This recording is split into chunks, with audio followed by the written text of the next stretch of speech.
Good morning, students. Today we will discuss about a topic on cost law related to a numerical problem. Last class we discussed a numerical problem.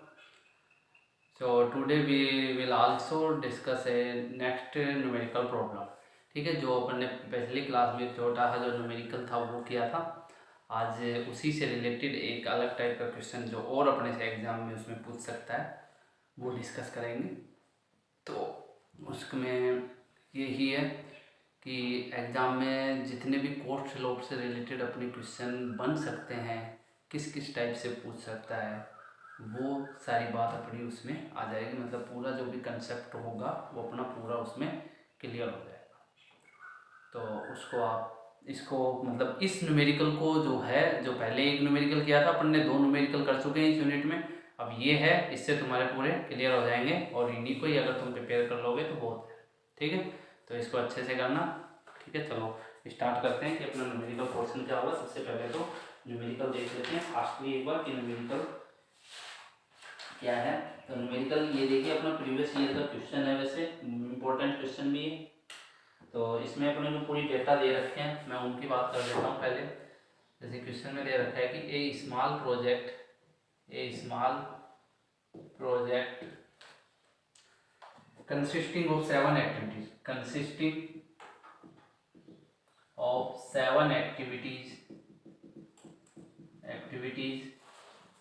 कौन कौन सी है, A B C D E F और G. ठीक है, has its duration and cost data for normal and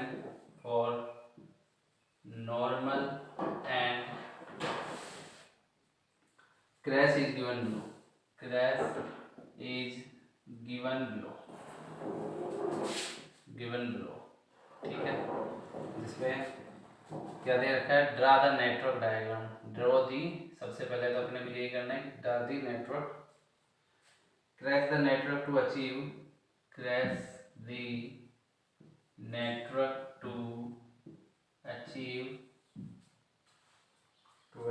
optimum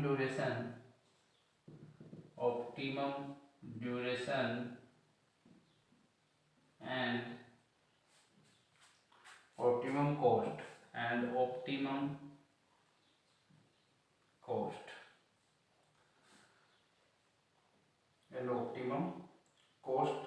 if the indirect cost estimated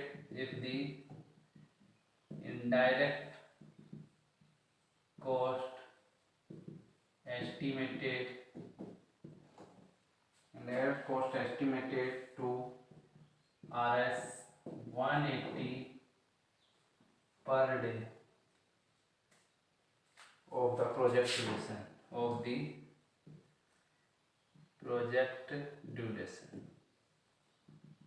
ठीक है भाई, ये क्वेश्चन है। फिर देखिए इसमें जो टेबल फॉर्मेट है वो देख लेते हैं। एक टेबल दे रखा है पूरा, सबकी वैल्यू है, जिसमें इसको अपन थोड़ा छोटा ही करके बना लेते हैं। ऊपर का पोर्शन, नीचे ये एक्टिविटी। ठीक है, फिर अपने पास है नॉर्मल टाइम। ठीक, फिर अपने पास है नॉर्मल कॉस्ट, फिर दे रखा है क्रैश टाइम, क्रैश कॉस्ट,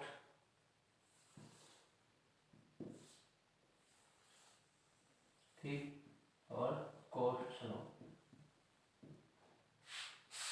ठीक है, ए एक्टिविटी दे रखी है 1 से 2 है, बी एक्टिविटी अपनी 2 से 3 है, और सी है 2 से 4, डी दे रखा है 2 से 5, ई दे रखा है 4 से सॉरी ई दे रखा है अपने पास 3 से 5, एफ दे रखा है 4 से 5, ठीक है, और जी दे रखा है 5 से 6। ये अपने को एक्टिविटी दे रखी है। अब देखिए एक्टिविटीज चलो दे रखी है, डायग्राम बना लेंगे इसके अकॉर्डिंग। सबसे पहले टाइम देखो, टाइम है 3 6 9 7 8 5 8। नॉर्मल कॉस्ट दे रखा है 350, 1440, 2160, 1300, 500, 1600, 450। ये टाइम दे रखा है 2 4 8 5 7 3 7। ये देख रखा है 400, 1620, 2220, और ये दे रखा है कितना 1600, 600, 1770 और 750। ठीक है भाई, ये अपने को इतना मटेरियल आपको कहाँ मिलेगा, ये पूरा गिवन आपको क्वेश्चन के अंदर मिलेगा। ठीक है, ये पूरा पोर्शन आपको पूरा क्वेश्चन में मिलेगा। अब आपको इसमें जो जो चीज़ अपने से पूछी है वो चीज़ निकालनी है। ठीक है, तो सबसे पहले तो अपन इसका डायग्राम है वो ही ड्रॉ करेंगे, डायग्राम इसका कैसे प्लॉट होगा। ठीक, तो चलिए इन एक्टिविटी के अकॉर्डिंग अपन इसका डायग्राम बना सकते हैं। ठीक, सॉल्यूशन। और ये आगे जो पोर्शन अपने ने कोस्ट लॉ का लिखा है, ये देखिए ये क्वेश्चन में आपको गिवन नहीं मिलेगा, लेकिन अपने को कोस्ट लॉ निकालनी पड़ेगी, तो मैंने इसको यहीं पे ऐड किया है। ठीक है, बार बार ऐड ना करना पड़े। सबसे पहले नेटवर्क डायग्राम बनाते हैं। तो 1 वाली एक्टिविटी से 1 जो इवेंट है वहाँ से अपने को कहाँ जाना है, 2 पे जाना है। मान लीजिए ये चले गए, फिर अपने को 2 से देखो इस क्वेश्चन में आपको नेटवर्क डायग्राम भी बनाना आ जाएगा, बस कैसे बनाते हैं। ठीक है, तो देखिए 1 से 2 पे जाएंगे, फिर 2 से 3 पे, और 2 से ही 4 पे जाना है, 2 से ही 5 पे जाना है। मतलब इस 2 वाली इवेंट से अपने को 3 इवेंट निकालने हैं। ठीक है, तो एक इवेंट अपन ये इधर निकाल देते हैं, एक इधर निकाल देते हैं, एक इधर निकाल देते हैं। तो इसको मान लेते हैं 2 से 3 वाला, इसको मान लेते हैं 4, इसको मान लेते हैं 5। ठीक है, फिर उसके बाद क्या कह रहा है, 3 से 5 पे जाना है फिर आपको।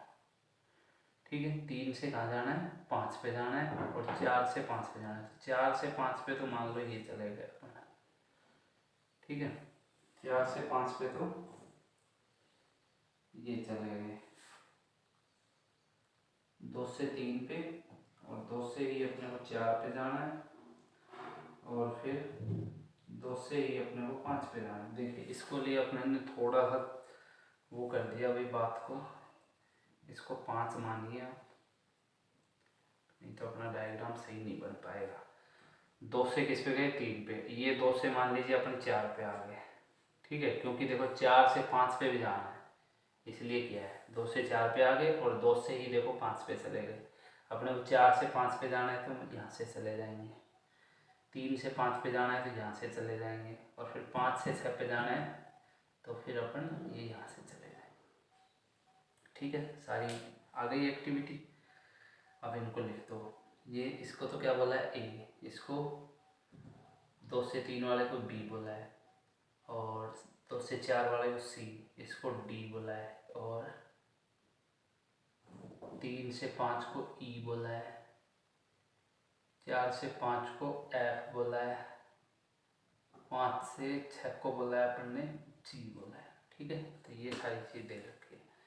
अब यहाँ पे तुम क्या कीजिए, क्या करना है अपने को, अपन ओनली क्या करते हैं, वैसे तो दोनों टाइम मेंशन करते हैं, क्रैश टाइम भी और नॉर्मल टाइम भी। अपन यहाँ पे ओनली नॉर्मल टाइम मेंशन कर रहे हैं।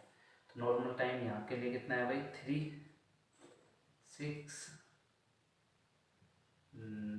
3 6, 2 से 4 के लिए 9, 2 से 5 के लिए 7, ठीक है, और 3 से 5 के लिए 8, लिए कितना हो जाएगा, 3 से 5 के लिए 8 हो गया, और 4 से 5 के लिए 5 हो गया, 4 से 5 के लिए 5 हो गया, 4 इसके लिए कितना हो जाएगा, 8 हो जाएगा। ठीक है, यहाँ तक की बात हो जाती है इसमें कंप्लीट अपनी ये बात। अब चलिए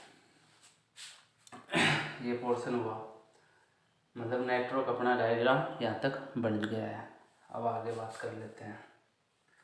इसके बाद अपने को क्रिटिकल पाथ आइडेंटिफाई करना है सबसे पहले। तो स्टेप फर्स्ट अपन यहाँ लिख लेते हैं। स्टेप फर्स्ट क्या कहती है, find critical path. Critical path find out करते हैं। तो क्रिटिकल पाथ अगर अपन फाइंड आउट करते हैं तो देखिए अपने पास पहले तो कितने पाथ है इसके तक पहुंचने के। तो वो अपने पास है भाई 1 2 3 5 6 है। तो एक है 1 2 4 5 6, एक है 1 2 5 6। ठीक है, क्रिटिकल पाथ कौन सा होगा जिसमें टाइम ज़्यादा लगे। तो सबसे पहले तो अपने पास क्रिटिकल पाथ अपन फर्स्ट देख लेते हैं कौन सा है। फर्स्ट है अपने पास 1 2, या फिर इसके अकॉर्डिंग ले लेते हैं। क्या है, ए बी ई और जी, ये है। ठीक है, ये फर्स्ट है। इसमें ड्यूरेशन कितना लग रहा है देख लो, 3 6 3 9 9 8 17 17 8 25 दिन लग रहे हैं इसमें। ठीक है, क्रिटिकल पाथ सेकंड देख लेते हैं। इसमें ये देखो ए सी एफ और जी, इसमें कितना लग रहा है भाई, 3 9 3 12 12 5 17 8, इसमें भी 25 दिन लग रहे हैं। ठीक है, नेक्स्ट पाथ देख लेते हैं थर्ड। क्या है भाई, ए डी जी। ठीक, ये कितना है, 7 और 3 10 और 8 18 लग रहे हैं। ठीक है, अब मतलब इसमें तो सबसे कम लग रहा है तो इसकी तो कोई बात कर ही नहीं सकते अपन। ये दोनों बराबर है तो अपन, अगर दोनों बराबर आ रहे क्रिटिकल पाथ, अगर कोई सेम आ रही है वैल्यू, मैक्सिमम है वो ही, तो भाई आपको दोनों ही पाथ क्रिटिकल मानने पड़ेंगे और उसी के अकॉर्डिंग आगे सोल्व करना पड़ेगा। अभी तक जो अपन क्वेश्चन कर रहे थे उसमें अपन एक ही मान रहे थे। ठीक है, एक क्रिटिकल पाथ लेके चल रहे थे, क्योंकि किसी की सेम वैल्यू तो आती नहीं थी, इसलिए अपन एक लेके चल रहे थे।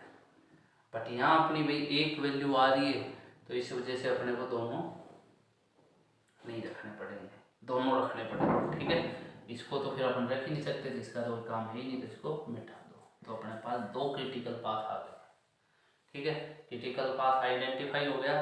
अब उसके बाद आपकी स्टेप सेकंड क्या कहती है, स्टेप सेकंड कहती है कि फाइंड आउट कॉस्ट स्लोप। ठीक है भाई, फाइंड आउट कॉस्ट स्लोप, कि आप कॉस्ट स्लोप फाइंड आउट करिए, ईच एक्टिविटी का कॉस्ट स्लोप फाइंड आउट कर लो। ठीक है, तो वहाँ से तुम फाइंड आउट करना। देखो भाई फॉर्मूला क्या होता है, यहाँ लिख लेते हैं। सी एस का होता है C C minus C N T N minus T C. एक एक का निकालो, मान लीजिए अपने एक एक्टिविटी का निकाल के बता रहा हूँ मैं, और सबका तुम खुद से कर लेना। तो एक एक्टिविटी जैसे ए वाली एक्टिविटी उसके लिए ले रहे हैं, उसके लिए क्रैश कॉस्ट कितनी है, 400 है, और नॉर्मल कॉस्ट कितनी है भाई, 350 है। नॉर्मल टाइम कितना है, 6 है, सॉरी 3 है, और क्रैश टाइम 2 है। तो कितना बच गया भाई, 50/1, मतलब ये कितना आया अपना, 50 आ गया। ठीक है, यहाँ तक बात हो गई, ये 50 आ गया। ऐसे करके तुम सबका निकाल दोगे, तो यहाँ 50 लिख देते हैं अपना। ठीक है, इसी तरह इन सब का निकालेंगे तो अपने पास देखिए क्या क्या आ जाता है, 50 90 60 90 60, एक एक का निकालना पड़ेगा। देखिए आपको पूरा निकाल के बताना इसमें। और ये 150 100, और ये आ जाता है अपना 85, और लास्ट वाला आ जाता है 300। तो यहाँ तक अपना क्या निकल जाता है भाई, कॉस्ट निकल जाती है। ठीक है, कॉस्ट स्लोप का पोर्शन हो गया ये। अब कॉस्ट स्लोप, एक एक का कॉस्ट स्लोप निकाला है। ठीक है, तो ऐसे करके पूरा कॉस्ट स्लोप निकल जाएगा। वैसे अगर उनका एक दो का और निकाल के देखना है तो अपन एक एक एक्टिविटी का आप निकाल भी सकते हो। जैसे अब अपन ये तो अपना 1 से 2 का हो गया। अब मान लीजिए B 2 से 3 का निकालें तो उसके लिए कितना, देखो कैसे निकाला है वही चीज़ बता रहा हूँ। 1620 माइनस 1440 बटा 6 माइनस 4 तो कितना आ जाता है। यहाँ तक दिख रहा होगा तुमको, शायद नहीं दिख रहा है ना। चलिए इसको छोड़ दीजिए। देखिए वैसे इतना कोई इसका ज़रूरी पोर्शन है नहीं, अपने को यही पता होना चाहिए कि हाँ भाई ऐसे निकालते हैं, तो ये तुम खुद से भी आगे निकाल सकते हो। ठीक है, तो चलो अब आगे की बात क्या करते हैं, रिवाइज नेटवर्क की बात कर लेते हैं। मतलब जो अपने को नॉर्मल टाइम लग रहा है उसकी बात कर लेते हैं। तो स्टेप थर्ड अपनी क्या कहती है, स्टेप थर्ड अब ये कहती है कि सबसे पहले तो आपको 25 डेज के लिए टोटल कॉस्ट डायरेक्ट कॉस्ट निकालनी होगी। ठीक है, तो सबसे पहले नॉर्मल ड्यूरेशन कितना लग रहा है आपको, नॉर्मल ड्यूरेशन लग रहा है अपने को 25 डेज लग रहा है। ठीक है भाई, नॉर्मल ड्यूरेशन 25 डेज लग रहा है। अब इसके अकॉर्डिंग अगर अपन इनडायरेक्ट कॉस्ट निकालें तो कितना, अपनी इनडायरेक्ट कॉस्ट कितनी दे रखी है 180 है, कितने दिन के लिए 25 डेज के लिए, तो 25 मल्टीप्लाई बाई 180। ठीक है, ये कितना आ जाता है 25 0 25 8 200 20 25 0 25 25 और 20 कितने हो गए 25 और 20 हो जाते हैं अपने 45 हो जाते हैं। ठीक है, इसी तरह अब आप यहाँ क्या निकाल लो, डायरेक्ट कॉस्ट निकाल लो। डायरेक्ट कॉस्ट में जो आपकी नॉर्मल कॉस्ट होगी वो हो जाएगी। ठीक है, कॉस्ट फ्लो यहाँ कुछ होगी नहीं, तो नॉर्मल कॉस्ट आपकी ये देख लीजिए कितनी है, तो 350 प्लस ये plus 2160 plus 1300 plus 500 plus 1600 plus 450। ठीक, इन सब का समेशन करते हैं तो अपने पास आता है 7800। ठीक है, अब इसकी अगर टोटल कॉस्ट की बात कर लें, टोटल कॉस्ट वो अपनी कितनी निकल के आ जाती है भाई 7800 प्लस 4500 0 0 8 5 3 1 7 4 11 12,300 आ जाते हैं। ठीक है, 12,300 ये अपना नॉर्मल ड्यूरेशन अगर अपन यूज़ करते हैं उसमें अपना ये आता है। ठीक है, अब अपने को आगे क्या करना पड़ेगा, ईच एक्टिविटी का निकालना पड़ेगा कि कितना क्या टाइम लग रहा है। ठीक है, तो वो सब का अपने को निकालना पड़ेगा। तो आप इसको निकालने की कोशिश करना, इसको पूरे को करने की कोशिश करना, फिर आप अपनी नेक्स्ट वीडियो आएगा उसके अंदर सबका निकाल के देखेंगे। ठीक है, आज के अपने इस वीडियो में इतना ही था और आगे की बात अपन करेंगे नेक्स्ट वीडियो में, बट आप इसको पूरा कंप्लीट करने की जरूर सोचना। ठीक है, आज के लिए इतना ही था। Thank you.